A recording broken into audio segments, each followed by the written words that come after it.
Welcome into another episode of Locked On Phillies, and there are some new Philadelphia Phillies in the Baseball Hall of Fame. We'll tell you who and who else is close on today's episode.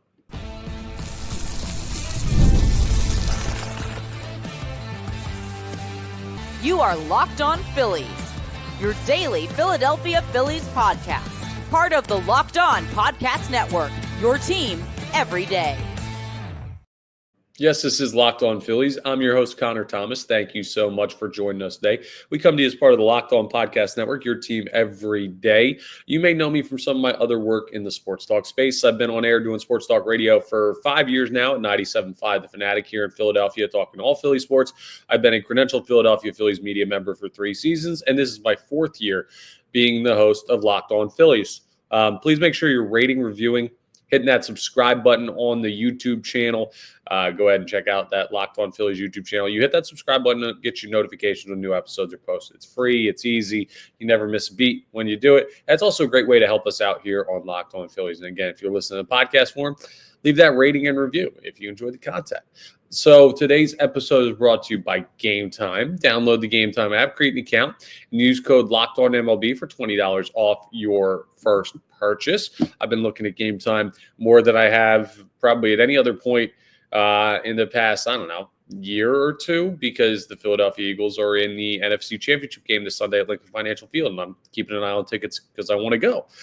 So Game Time, best way to get your tickets for any major event. So in today's episode, we've got the latest class for the Baseball Hall of Fame. The 2025 induction class was announced last night.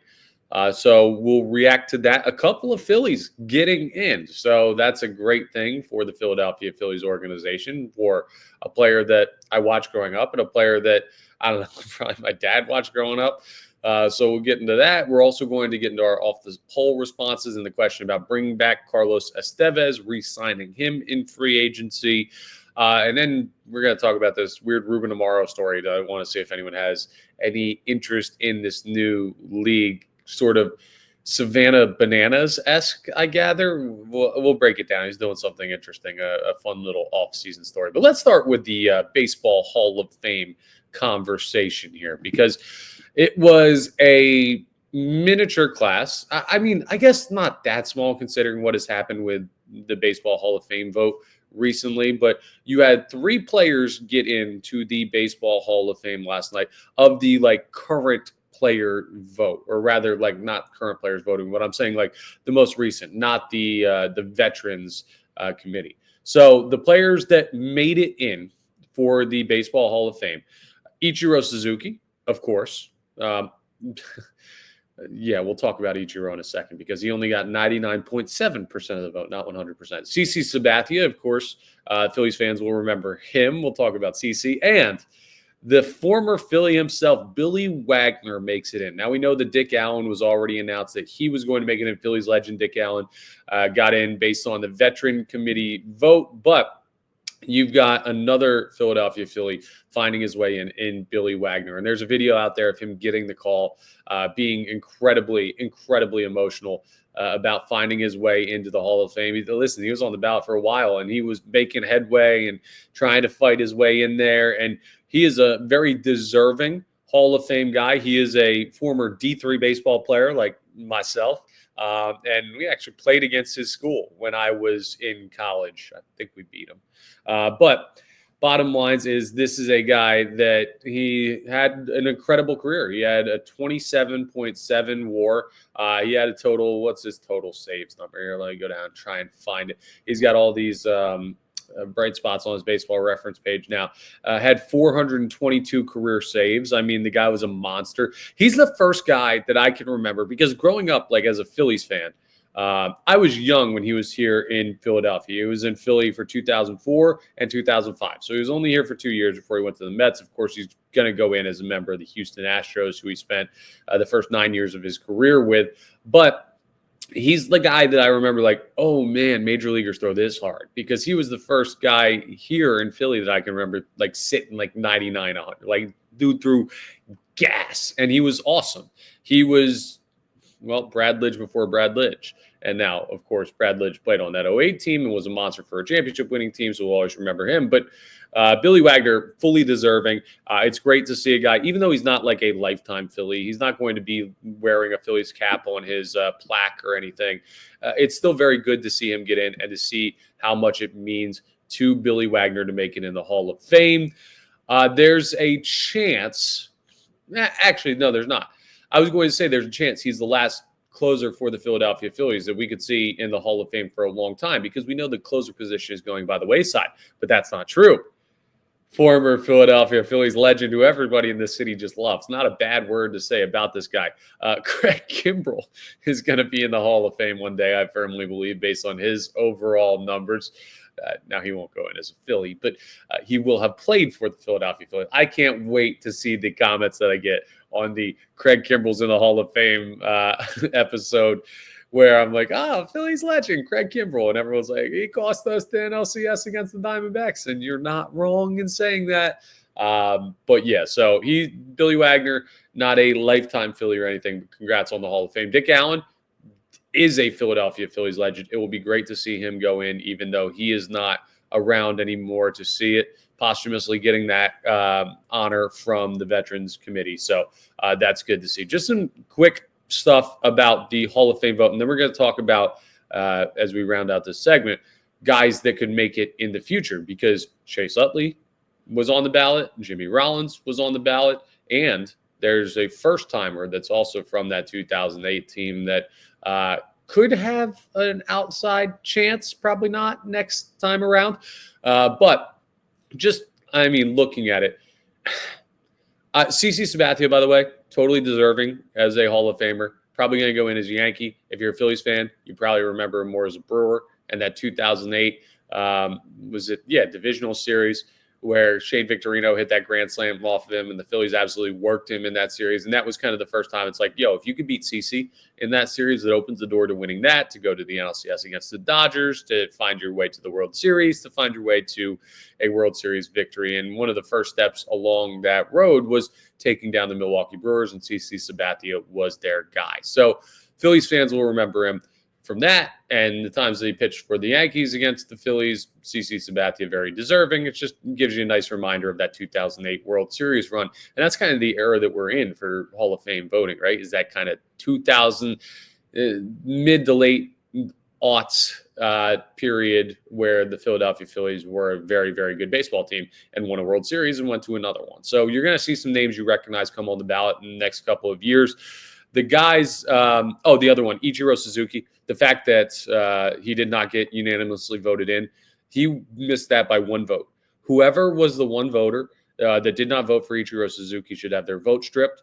They should be unable to obtain a credential for any professional sport. They should be unable to attend a professional baseball game. They should just lose all contact with the game of baseball, because that is flat out negligence. It is terrible. It is miserable. Ichiro is going to get in, and he's not going to really lose any sleep over it, because what is really unanimous? You don't get anything special from that. Only one guy's ever done it, and it's Mariano. But still, that's just, it's absolute BS. Now, getting it back to the Phillies, Chase Utley did not make it in the Hall of Fame, obviously. Those are the three guys that did: Suzuki, Sabathia, Wagner. But Carlos Beltran got 70.3% of the vote. Andrew Jones got 66.2% of the vote. And third up was Chase Utley at 39.8% of the vote. Alex Rodriguez, 37.1%. Now, obviously, A-Rod is a lock Hall of Fame caliber player, but the steroid questions bring him down. The fact that Chase Utley is getting 2.7% more of the vote than Alex Rodriguez is kind of nuts.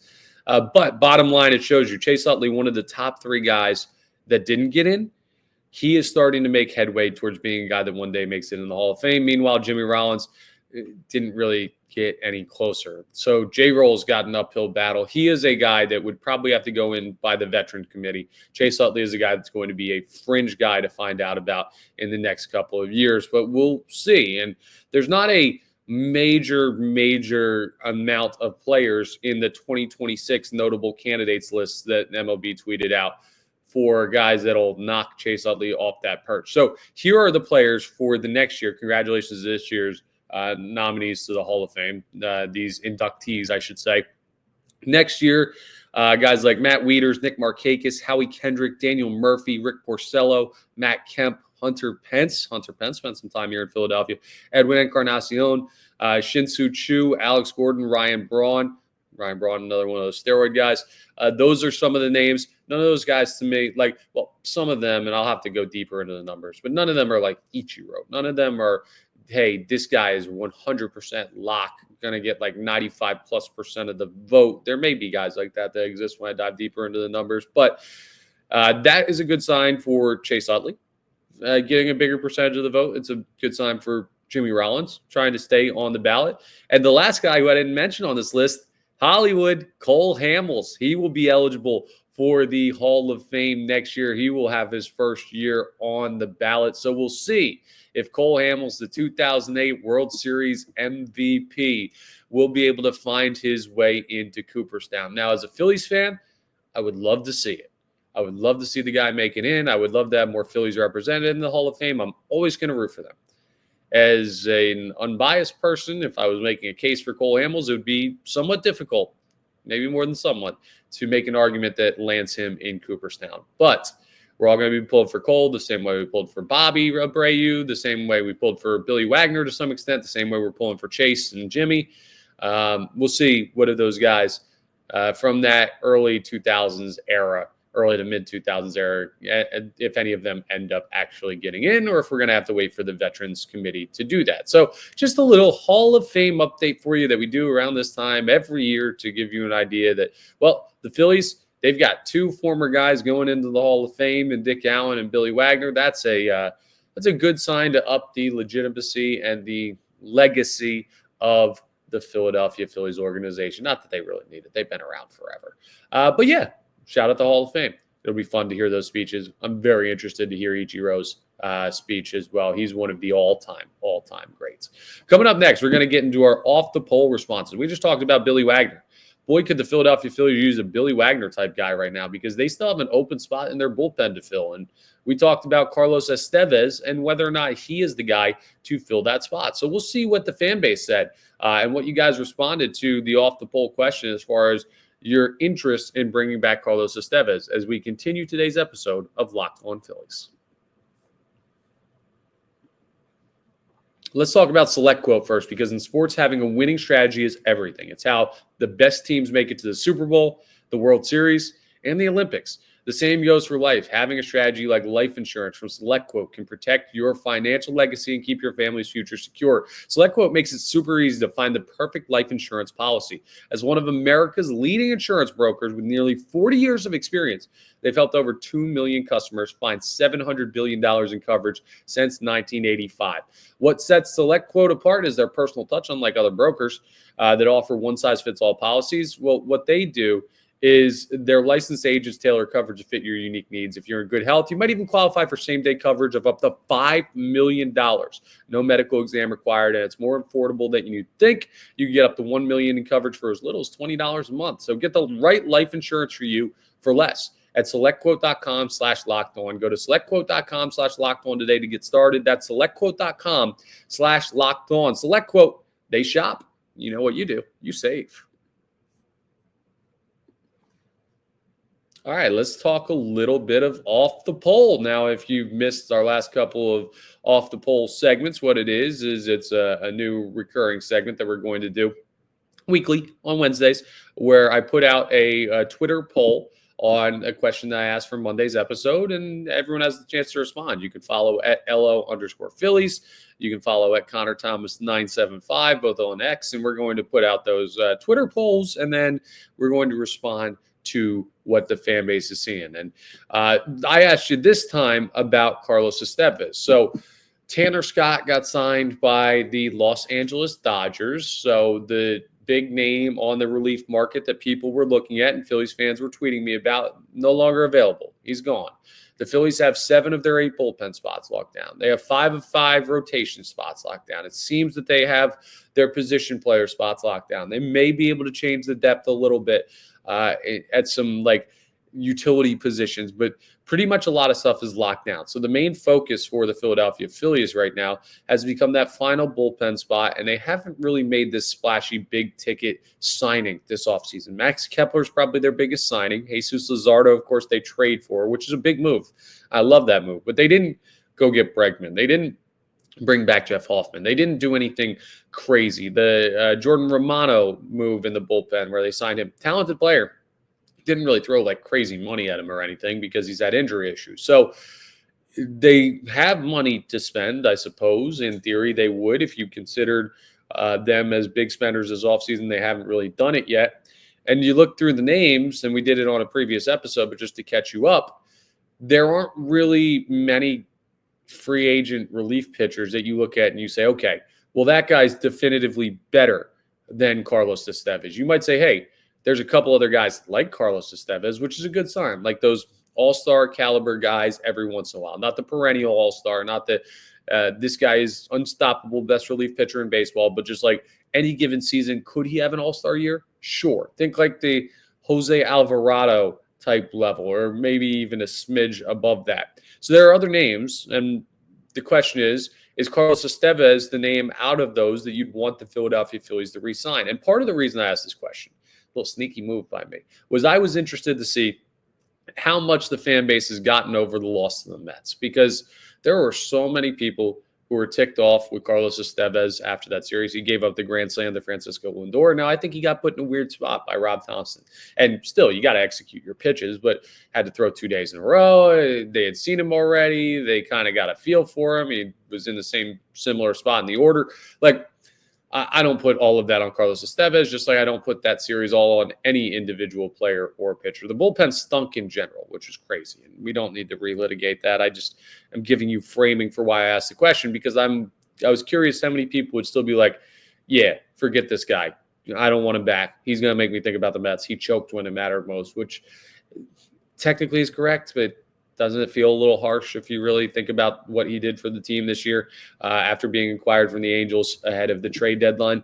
So I asked the question, do you want to see the Phillies re-sign Carlos Estevez to round out the bullpen? Nothing about dollar amount, nothing about position, like is he the closer or is he not? Nothing about any of that. Just do you want to see the Phillies re-sign Carlos Estevez to round out the bullpen? And 73% of responders said yes. 27% said no, which frankly, it's pretty darn good.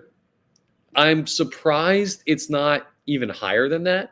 I can't imagine 1 out of 4 people saying no to Carlos Estevez for a reason outside of the Mets series. Now, I can imagine 1 of 4 people saying he's a bum, he gave up a bomb to Lindor, he choked in the postseason, blah, blah, like this. And listen, if you want to hold that opinion, it's not based in like false narrative, right? It's not like you're making it up.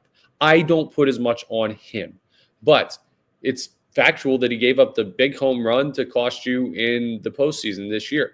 Now, think back a couple years to the World Series in 2022. Jose Alvarado gave up the big home run to Yordan Alvarez that cost you the chance to win that World Series when Zach Wheeler was absolutely dicing. And people were mad at Rob Thompson for that. They were mad at Jose Alvarado for that. People were like, well, Jose Alvarado stinks. Get him out of here.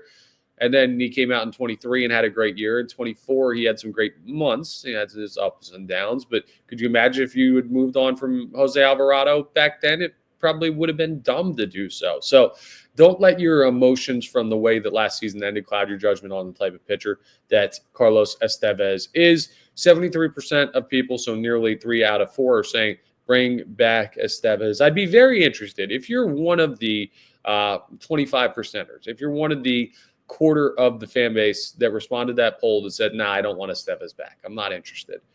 I'd like to know, is it a different reliever you have in mind? Is it because of that Mets series and how that rounded out? Like, what exactly is it? Maybe you don't think he has enough left in the tank. Yeah, I mean, he's only 32, so I don't know how you'd have that thought process. That's basically prime for a reliever. Maybe you think he's not worth the money. Like, I don't know why you wouldn't want him back. Like, I don't see the downside. He's not an injury-prone guy. He's a great leader in the clubhouse and in the bullpen. He's got great talent. He was an all-star last year. He talked a lot. Like, I read a lot of articles. I heard a lot of commentary about how Carlos Estevez fits seamlessly into this bullpen and the leadership structure and everything. It was a big part of this team having confidence and leadership going into the postseason. And yeah, it didn't last long, and that sucks. And I'm not going to say, oh, he's the world's greatest leader, he let him do. No, they didn't go anywhere last year in the postseason as far as that's concerned.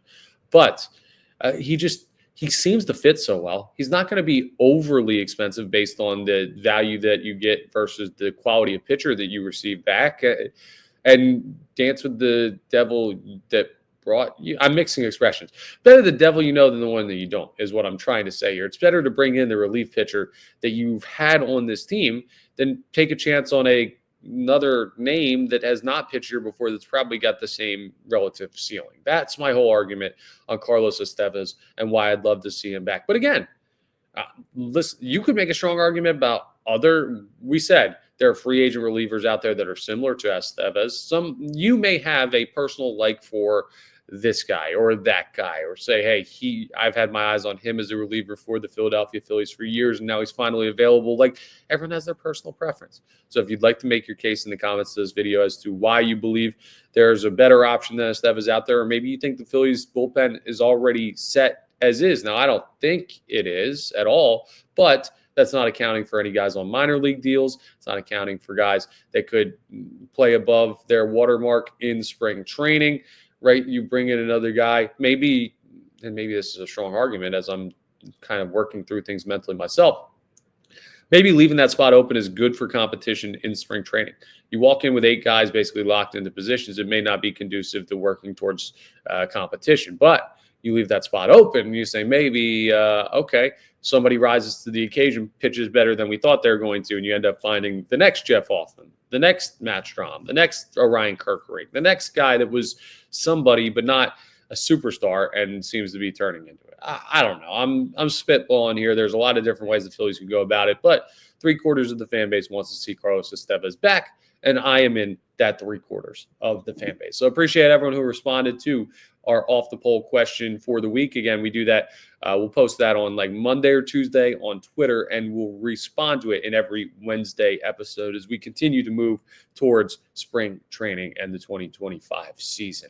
Coming up next, I didn't think I'd be talking about Ruben Amaro Jr. today on the episode, but I saw a very interesting article, and I kind of want to know if you're interested in this, because this is peak off-season news dump, weird baseball story, and it has to do with the guy that you see on Phillies games all the time and was a former GM of the team. So I'll tell you what Ruben Amaro Jr. has been up to and why you may be interested as we wrap up today's episode of Locked On Phillies. All right, let's talk about Game Time. I love going to live events, whether it's sports, music, theater, comedy, anything like that. One of my favorite memories of all time was made in the NFC Championship game back in 2018. Birds, Vikings. And that was a great opportunity to see one of the greatest sports events in Philadelphia history. Well, guess what? I'm going to throw out the script for the rest of this Game Time read. You know their deal. They've got great pricing. They've got the Game Time guarantee. They've got the Game Time featured picks. They've got everything you need. They are no-brainer the best place to get your tickets to your major live events. And there's a huge one coming up, Philly. If you are in the Philadelphia area and you care about the Philadelphia Eagles, you're going to be trying everything you can to be in the building on Sunday at the Link to watch them take on the Washington Commanders with a trip to the Super Bowl on the line. This is going to be an environment the likes of which we haven't seen in, like, if you're my age, you've never seen an NFC East showdown that has had this level of implications. Literally a trip to the Super Bowl on the line. And you can get in the building with Game Time. They're your best way to get in the building. So what are you waiting for? And guess what? Tickets for that game, they're going to be pricey. They're going to be very pricey, even on Game Time. That's the nature of going to a championship game. But guess what? I'm going to get you a special deal outside of all of Game Time special deals, like being able to see the views from your seats and all in pricing and all of that stuff that make it super easy. You can take the guesswork out of buying tickets with Game Time. Download the Game Time app, create an account, and use code LOCKEDONMLB, and you'll get $20 off your first purchase to help you just a little bit get in the building for that game or whatever you want to use it for if there's another event that you have on your mind. Use code LOCKEDONMLB. Again, terms apply, but create an account and redeem code LOCKEDONMLB for $20 off. Download Game Time today. What time is it? It's game time. All right, let's round out with this totally wild, weird, wacky idea from Ruben Amaro Jr., who, of course, you see Ruben on the NBC Sports Philadelphia pre and post game on the Phillies TV broadcast. You see him broadcasting the game sometimes. You hear him on the radio, one of my competitor stations. I won't list out because I don't want to give them any more spotlight than they already have. But no, Ruben Amaro does great work. Down the dial from us on the Fanatic on the other station. He does great work on NBC Sports Philadelphia. A lot of people were anti-Ruben Amaro with the way he was the general manager of the team back in that kind of 08 timeframe. And think he had, of course, the moniker Ruin Tomorrow Jr. was what a lot of the fan base started calling him, which leave it up to Philly to come up with a funny derogatory nickname. I mean, this may be the best city in the world at that. And there were some points where he made some moves that were very bad for the organization, in my opinion. But I think he's been solid in his current role now, and I'm not going to sit here and hate the guy forever because he made some bad decisions in 2008 or 2009, 2010, 2011 with the franchise. Like, no, I'm not going to. It's all good. I don't have enough resentment for Ruben Amaro Jr. to just harbor a grudge all these years later. He's doing something interesting, though, because Ruben Amaro, he's a baseball guy through and through. He's a lifer. And now we've reached kind of this era in sports in general, not just baseball, in sports in general, where there's this grab at attention spans of the next generation. Baseball's having trouble with this. They are. Because baseball is slow paced. Naturally, that's just how it is. It's the reason we have the pitch clock. It's the reason we have the bigger bases. It's the reason we have the banning of the shift. It's the reason why all these changes have come into the game recently. The universal DH, because they're trying to make the game more exciting. They're trying to make the game faster paced. But sometimes there's offshoots, right? And we've seen one recently with Banana Ball, with the Savannah Bananas, where they play just basically they're the Harlem Globetrotters, which, man, they're probably making more money than they ever imagined they could doing something like that. Ruben Amaro wants in, not on that specifically, but he's trying something new called Slugball. It's a 4-on-4 baseball competition. Now, he's the co-founder, and there are some big-time names in on it.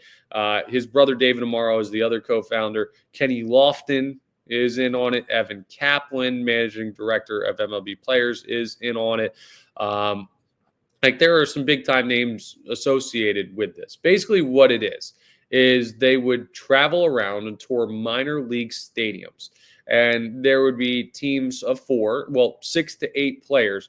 And it's 4-on-4 events. So you'd have like backups and everything. You bring your own pitcher. And it's kind of like the way that it's described in this article from the Associated Press is almost, if you remember, this may be a deep cut to some this may be a core memory, but like MVP Baseball 2004, the one with Manny Ramirez on the cover, they had, I think it was 04, it might have been 05. They had that game where you took batting practice and there were ramps and tractors and different things that you tried to hit for extra bonus points. It's basically like a batting practice game. It's just a hitting competition. There's no running. There's no fielding, but it's not quite a home run derby, right? It's not those, I've seen videos of those long ball hitting like softball guys that are just like juiced up meatheads that hit balls 500 feet out of major league stadiums taking slow pitch softball BP.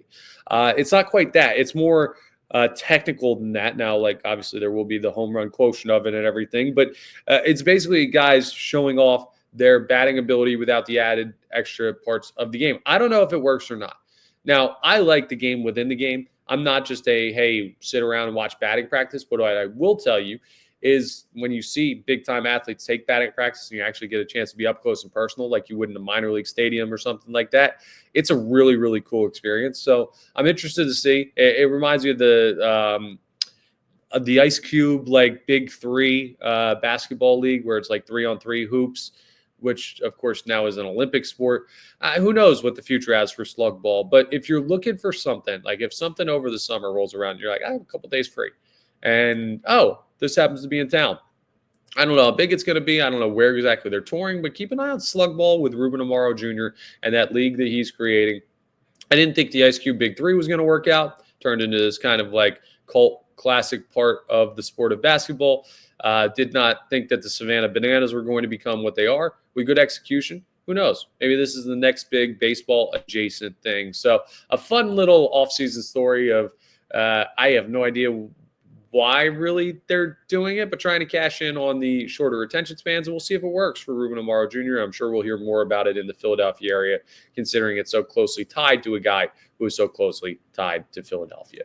That's all for today's episode. Thank you so much for joining us. Appreciate it. We come to you, reminder, as part of the Locked On Podcast Network, your team every day. Please make sure you're rating and reviewing wherever you're consuming your podcasts. Subscribing to the YouTube channel, hitting that subscribe button so you get notifications when new episodes are posted to the Locked On Phillies channel. Coming up Friday, who knows what we're going to talk about? The Phillies, they're still looking to make signings and everything like that, but it might be time to, as January rounds down, take a look forward to spring training and start to do some previews of stuff that they're going to be getting into there. So a lot still to talk about before that rolls around, and we will get back into it more on the next episode of Locked On Phillies. Talk to you then.